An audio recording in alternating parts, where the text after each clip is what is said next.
Hope is like a star shine. So eto na nga mga ka-diary ang day 3 update ko sa aking paggamit ng aking mga beauty products mga ka-diary.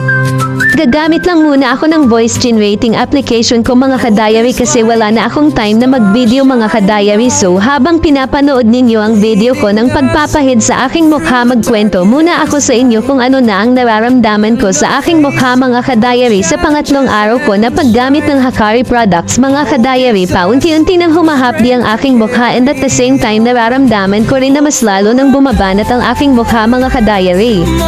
Pero hindi ko pa nakikita na nagbabalat ang aking mukha mga ka-diary, basta ang nararamdaman ko lang sa pangatlong araw na paggamit ko ng beauty products ko mga ka-diary ay sobrang hapdi na ng aking mukha at hindi ko nga alam kung pumupusyaw na ang kulay ng aking mukha mga ka-diary. Habang patagal ng patagal ang paggamit ko sa aking mga beauty products mga ka-diary, mas lalo kong nararamdaman ang pagbanat ng aking mukha at ramdam ko rin na sobrang mahapdi na ang aking mukha mga ka-diary. At yung night cream na pinapahid ko paggabi after ko magpahid mga ka-diary, pinagpapawisan na kaagad ako mga ka-diary.